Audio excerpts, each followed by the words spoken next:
Hey guys! Today we're diving into another truly horrifying case. If you want to support my channel, make sure to subscribe and stay active. It really helps me out. I'd be super grateful for that. Let's get started. Houston, Texas. The quiet of the night was shattered by a call to emergency services. A tense male voice quickly informed the dispatcher that he had discovered the body of a young woman in an apartment. There was no panic in his tone, but the strain was unmistakable. Whoever was on the line had seen something they would never forget. The apartment was surprisingly neat. A faint scent of perfume lingered in the air, mixed with the unmistakable metallic trace of blood.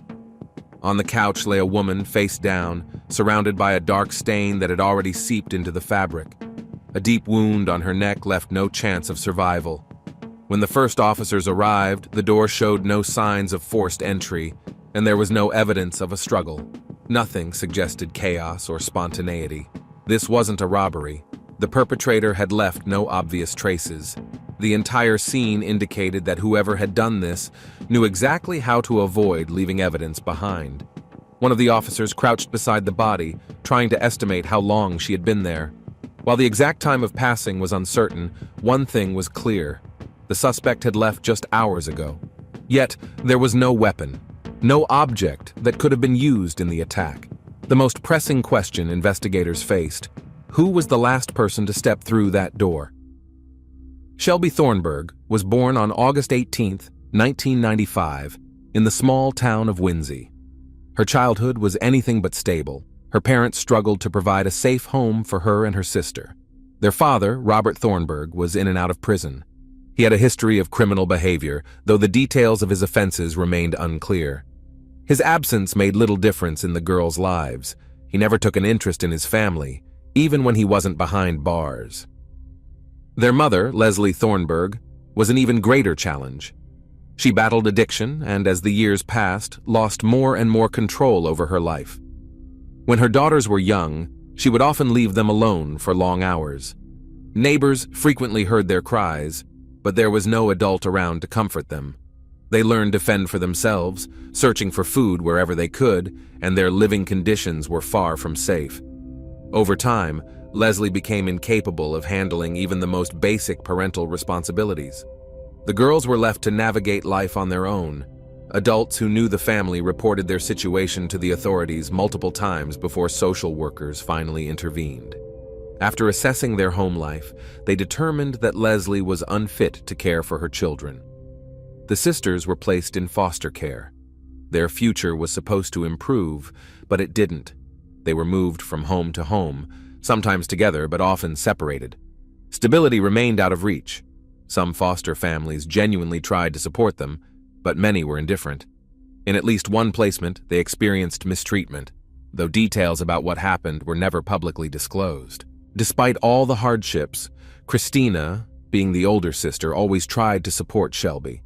She couldn't change the decisions made by the adults in their lives, but she did everything she could to shield her younger sister from the worst of it. This continued for several years until their father was released from prison and unexpectedly regained custody. The circumstances behind this decision remain unclear, but his return didn't bring the stability the sisters had hoped for. He was far from the kind of parent they needed, and his presence only added to their struggles. While much about this period of their lives remains unknown, it would later become clear that it was yet another painful chapter in their upbringing.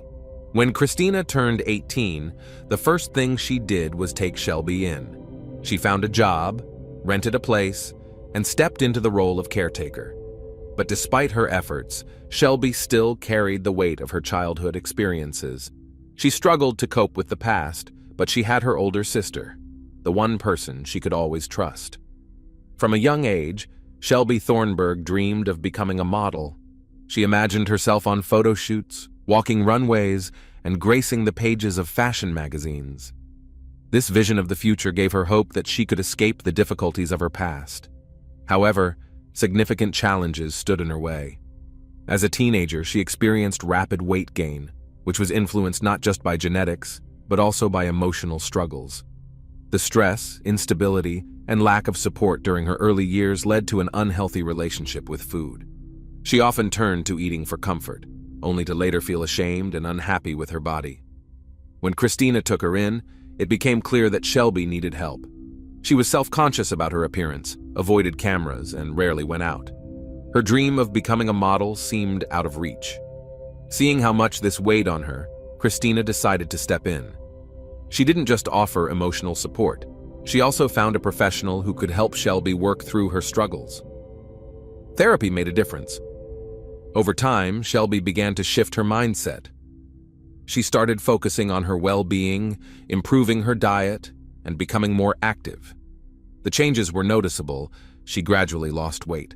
However, this transformation brought a new challenge. The rapid weight loss affected her body in ways she hadn't expected, and she still felt insecure. Despite this, Shelby refused to give up on her dream. Modeling wasn't just a fantasy. It was a goal she was determined to achieve. Her confidence grew, but so did the realization that breaking into the industry would be difficult.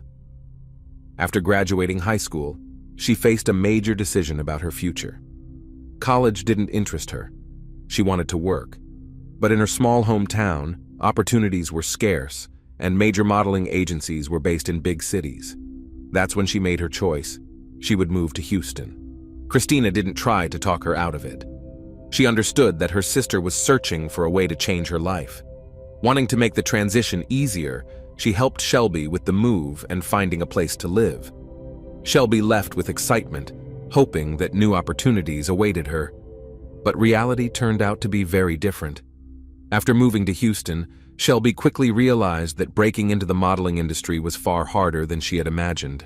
Without connections or experience, her applications went unnoticed by agencies. Financial stress started building. Rent had to be paid, and her savings wouldn't last long. That's when she met a man named Marcus Johnson. He was a successful entrepreneur, someone with money and influence. Shelby was introduced to him through mutual acquaintances, and he quickly offered to help. He assured her that he could provide stability, assist with housing, and support her financially. To her family and friends, Shelby described him as her boyfriend. She spoke about him warmly, avoiding details about how they met. But in reality, their relationship had little to do with romance. Marcus ran an exclusive escort network.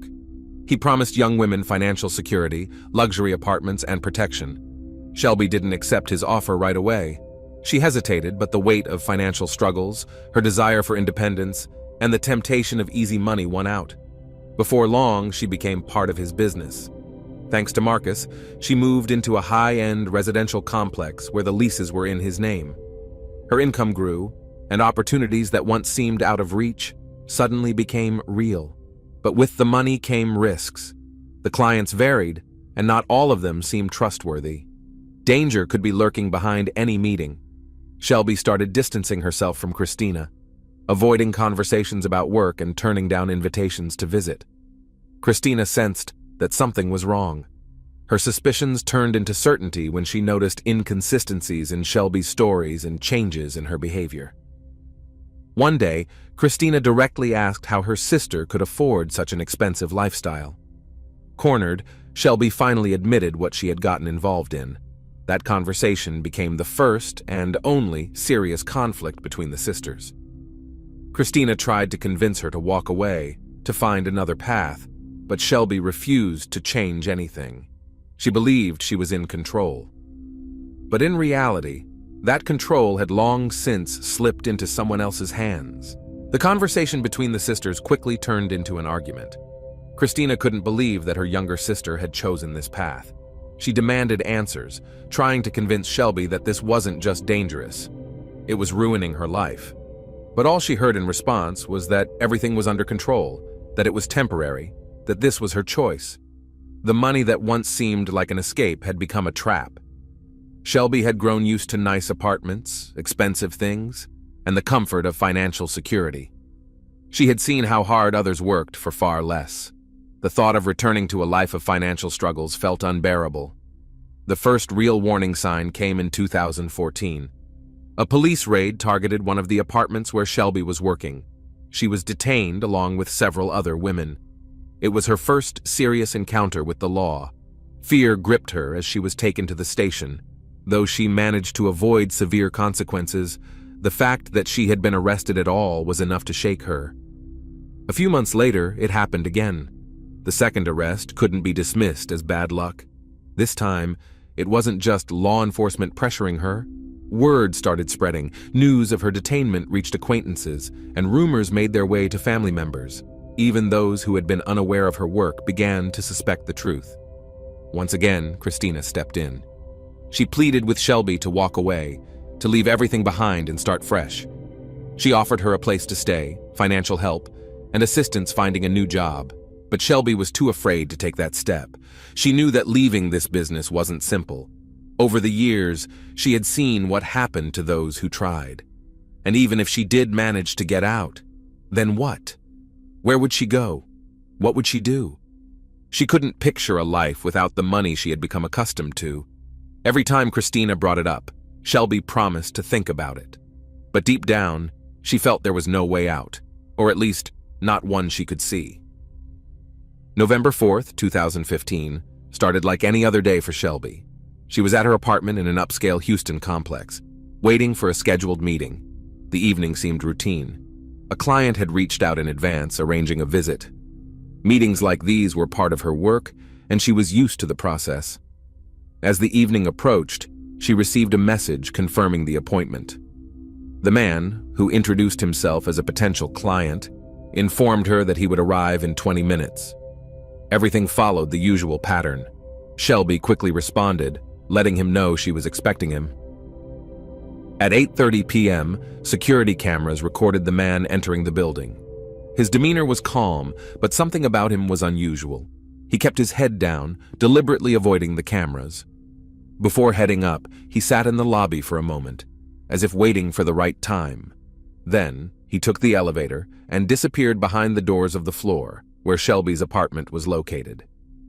At 8:40 p.m., Shelby sent a message to Marcus, letting him know that the client had arrived and everything was going as planned. It was standard procedure. She always checked in to confirm that the meeting had started and that there were no issues. Satisfied with the update, Marcus left the area. After that, all contact with Shelby stopped. Her phone went silent. Calls from Marcus went unanswered. Minutes passed, then hours, but there was no response. At 8:57 p.m., surveillance footage captured the same man leaving the building. His pace remained steady, unhurried. His hands were in his pockets, his left hand tucked inside, possibly hiding something. A weapon? An injury? Whatever it was, he kept it concealed as he walked away into the night. His clothing was exactly the same as when he entered. There were no visible signs of blood, dirt, or any evidence of a struggle. He didn't look around, didn't check his surroundings. Stepping outside, he disappeared into the night and was never seen again. Meanwhile, Marcus kept trying to reach Shelby. By 9:30 p.m., with no response, his concern turned into alarm. He knew her habits, and he knew that if she wasn't answering, something was wrong. At 9:50 p.m., he decided to go to her apartment. He had a key, since he handled certain logistical matters. When he reached the door, he knocked. No answer. The apartment was silent. Using his key, he let himself in. The first thing he noticed was the overwhelming quiet. The lights were on, but the space felt empty. Then, stepping into the living room, he froze. On the couch lay Shelby. The fabric beneath her was stained dark. Her clothes had been neatly placed to the side. She was lying face down. A deep wound on her neck left no doubt she was gone. Marcus didn't hesitate. He pulled out his phone and called the police. His voice was tense, but controlled. He gave the exact address and reported what he had found. Within minutes, officers arrived on the scene. As they surveyed the apartment, they immediately noted the unusual details. There were no signs of forced entry, no struggle. Everything suggested that the suspect had come and gone without leaving a trace. Investigators also noticed that there was no weapon in sight, no fingerprints belonging to an unknown individual. The medical examiner later determined that the time of passing was approximately an hour before the police arrived, matching the moment the unidentified man was seen leaving the building. There were more questions than answers. Who was he? What was his motive? And how had he managed to leave so little behind? The investigation had only just begun. Marcus was immediately considered a person of interest. He was the one who found the body. He had access to the apartment, and he knew Shelby's schedule. Officers examined his clothing for any trace evidence and reviewed his phone records, confirming that he had indeed been trying to contact Shelby in the hour leading up to the discovery. He cooperated fully, handing over his messages with her. The last one she had sent, at 8:40 p.m., confirmed that her meeting was going as planned. Detectives checked his alibi. He had been elsewhere at the time of the crime, and security footage confirmed it. He was released but remained under observation as the case progressed. Investigators then turned to the building's surveillance footage. One person immediately stood out, the man who appeared at 8:34 p.m.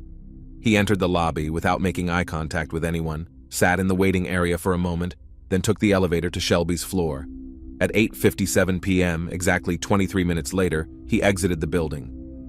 As detectives closely examined the footage, they noticed something strange. His clothing was unchanged. His movements were steady, deliberate, but his hands remained in his pockets, and his left hand, he never took it out. The surveillance footage didn't provide a clear view of his face. He deliberately kept his head down and wore sunglasses, despite the fact that the sun had set hours earlier. Detectives questioned whether he was simply confident that the cameras wouldn't capture his features, or if he already knew that leaving behind evidence wouldn't be an issue, even if someone later identified him. Shelby's apartment was surprisingly clean in terms of evidence. Even the most meticulously planned crimes usually leave behind microscopic traces, fingerprints, skin cells, hair, but here there was nothing. The only biological fragment found by forensic specialists was too small for a full analysis. This suggested one of two things. Either the suspect wore gloves, or they had carefully wiped down everything afterward, ensuring that no trace was left behind. No fingerprints, no DNA, not even a single footprint, pointing to a methodical and calculated approach. The investigation hit a dead end. The only fact investigators could confirm was that the last person to enter Shelby's apartment was the same person who left. But his identity remained a mystery. Tracing phone records became one of the primary focuses of the case. When investigators analyzed the data, they quickly discovered that the number used to send the last message to Shelby didn't belong to a real, registered individual. It was a prepaid burner phone, purchased anonymously and untraceable. This could only mean one thing. The owner had no intention of leaving behind a digital footprint. Any attempts to track calls or link the phone to another device led nowhere. After the crime, the number was never used again, and the SIM card was likely destroyed. This level of precaution indicated that the suspect had planned ahead, carefully mapping out every move to avoid detection. But detectives didn't stop there. They dug deeper and reviewed the phone's messaging history. That's when they uncovered something deeply unsettling. In the 2 weeks leading up to the crime, the same number had sent messages to at least 10 other women listed on an escort service website. These women were not chosen at random. They all bore a striking resemblance to Shelby. Similar age range, blonde hair, a specific body type. The suspect had been targeting individuals who fit a particular profile. Police began reaching out to these women to determine if any of them had met with this person. Most didn't recall the details or had ignored the messages altogether. But a few remembered receiving texts from that number, and they had chilling insights into the sender's behavior. One woman reported that the unknown man insisted on meeting at a private apartment rather than a hotel. Another noticed that he refused to take phone calls and would only communicate through text. A third woman said she found it odd that he never discussed payment. He just wanted to set up a meeting, as if the financial aspect didn't matter to him at all. All these details formed a single picture. This person was searching for a specific type of woman, reaching out to dozens of them, but ultimately choosing just one.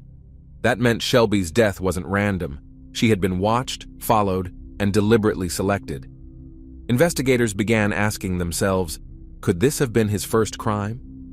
If he had planned so carefully, it suggested experience, or at the very least, extensive research into how to avoid capture.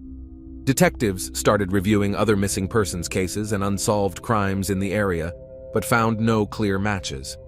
However, that didn't mean they didn't exist. Perhaps his previous victims didn't fit the same profile, or maybe he had been operating in different cities. This man was like a ghost. He came, took a life and disappeared, leaving behind only one clue: his fixation on a particular type of woman. Once again, the case hit a dead end. But then, investigators developed a new theory.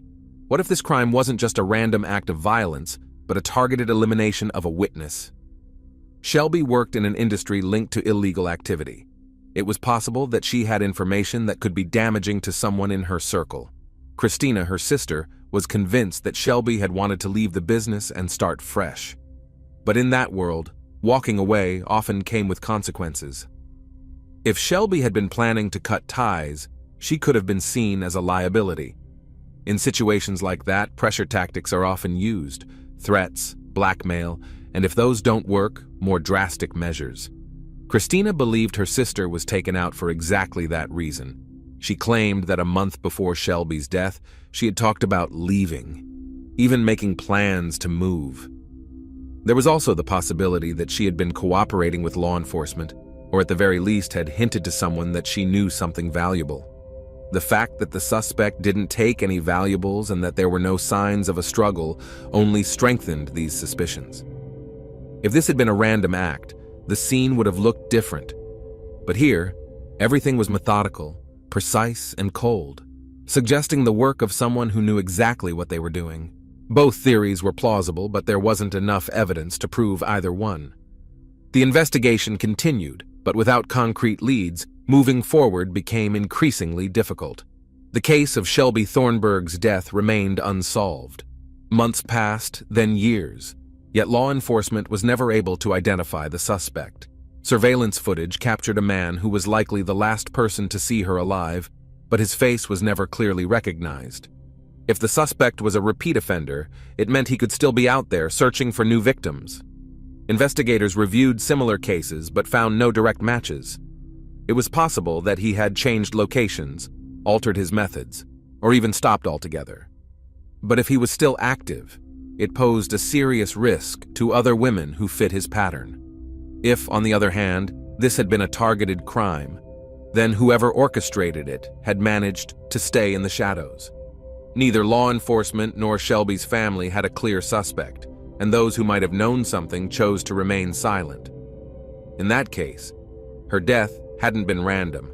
It had been carefully planned. Christina never stopped fighting for justice. She repeatedly reached out to the police, pushed for further investigation, and proposed new theories. But without physical evidence, witnesses willing to come forward, or cooperation from Shelby's former associates, the case remained stagnant. Officially, it was still considered an open investigation, but in reality, it had gone cold. Her family was left waiting for answers, yet with each passing year, the hope of ever getting them faded. Thanks for watching, everyone. Your support means a lot to me, and you can help my channel grow by hitting that like button, dropping a comment, and sharing this video. Your engagement really makes a difference. See you soon.